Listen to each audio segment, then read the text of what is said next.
ರತ್ನನು ಪ್ರಭುವರೇ ಜನ್ರುಮರು ಇಂತಪ್ಪ ಮೊದಲಾಂಬಿಕೆಯ ಗರ್ವದಲ್ಲಿ ಜನಿಸಿ ಕಂಡ ಕಂಡ ನಾಮಾಂಕಿತವನ್ನು ಧರಿಸಿದ ನಮ್ಮ ಕನ್ನ ವೀರಭದ್ರ ದೇವರು ಬರುವ ವಿಸ್ತಾರವು ಎಂತೆಂದಡೆ ಇಂದ್ರನ ಒಟ್ಟು ಹೋಲದಲ್ಲಿ ಈಶ್ವರನ ಸರ್ವಾಧಿಕಾರಿಯು ವೀರಭದ್ರನ ಗಣಾಚಾರ್ಯು ವೀರಭದ್ರನ ಗಣಾಚಾರ್ಯು ವೇದದೋಷ ಮಾಡುವವಳೆ ಸರಸ್ವತಿ ಹಿಂದಿರ್ಮರು ಹಿಂಪುರುಷರು ವಿದ್ಯೆಯನ್ನು ಹೇಳುವರಯ್ಯ ಪಾದ ಸೇವೆ ಮಾಡುವರಯ್ಯ ಅವಧೆ ಶಾರದಾ ಮಹಾತ್ಮರ ಮೂಲತದ ವಿಚಾರವನ್ನು ತಿಳಿಸುವರಯ್ಯ ಇಂತೆಂಬ ನಮ್ಮ ಪರಮೇಶ್ವರ ಮೂರ್ತಿರವರು ಕೈಲಾಸ ಭವನದಲ್ಲಿ ಖಡ್ಗೋಳದವನ್ನೇ ಕಟ್ಟಿಕೊಂಡು ಬಳಿರೆಂದು ಪಾದವನ್ನೇ ಅವಧೆ ಸ್ವಾಮಿ ಶಿವಶರಣು ಎಲೈ ಪಾರ್ವತಿ ಶರಣು ಎಂದು ಬಂದವತ್ತರನ್ನು ಹೀಯಾಳಿಸುತ್ತಿರುವ ಸರವನ್ನೇ ನೀಡು ಶಾಪವನ್ನೇ ಕೊಡುವೆನೆಂದು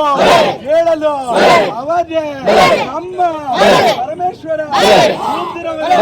ಸ್ವಾಮಿ ಶಿವಶರಣು ಪಾರ್ವತಾದೇವಿಯು ನೀವು ನಮಗೆ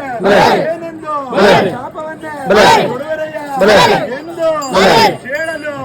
ಅವಧೆ ನಮ್ಮ ಪರಮೇಶ್ವರ ಮೂರ್ತಿರವರು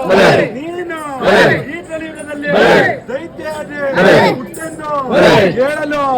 ಅವಧೆ ಪಾರ್ವತಾದೇವಿಯು ದೈತ್ಯಾದಿ ಅವಳಿದರುವ ಮಗನು ಹುಟ್ಟಿದನು ಮಗನನ್ನು ನಮ್ಮ ವೀರಭದ್ರ ದೇವರು ನೀನು ಯಾರ ಮಗನೆಂದು ಕೇಳಲು ಅವಧೆ ಆಮರನು ನಾನು ದೇವಣ್ಣ ಸಿದ್ದೇಶ್ವರ ದೇವರ ಕುಲದಲ್ಲಿ ಕುಲಹೀನರ ಮಠ ಕುಲಗೆಟ್ಟವರ ಮನೆಯಲ್ಲಿ ಊಟವನ್ನೇ ಮಾಡಿದಂತವರ ಮಠ ನಾನು ಹಾಲು ಮುತ್ತೈನ ಮನೆಯಲ್ಲಿ ಕುರಿಗಳನ್ನೇ ಸಂತರಿಸಿದಂತವರ ಮಠ ಮಡಿವಾಳ ಮಾಚೈನ ಮನೆಯಲ್ಲಿ ಬಟ್ಟೆಗಳನ್ನೇ ಪಡೆದಂತವರ ಮಠ ನಾನು ಕುಂಬಾರ ಗುಂಡೈನ ಮನೆಯಲ್ಲಿ ಮಡಿಕೆ ಕುಡಿದು ಮಾಡಿದಂತವರ ಹೊನ್ನೈನ ಮನೆಯಲ್ಲಿ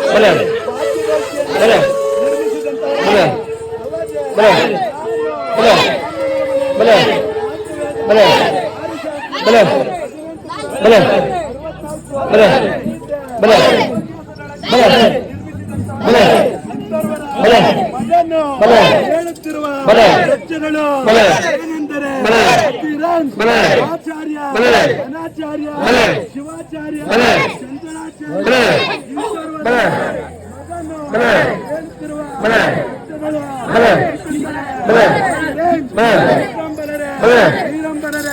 ಕಟ್ಟಿದಾಚಾಶಿ ಕಿಚ್ಚಿಟ್ಟ ಜನರು ಕೈಯಂಬುದೇ ಮಾತ್ರ ಶಕ್ತಿ ಕೈಯಂಬುದೇ ಮಾತ್ರ ಆಯುಧಗಳು ಹಿಡಿದು ಬದ್ರಿಕಾಶ್ರಮಕ್ಕೆ ತೆರಳಿದಂತೆ ಆದಿ ಗಮನಾಜಾಲ ಕಡಿಯಾಲಿಂದ ತತ್ವಾಲಿಂದ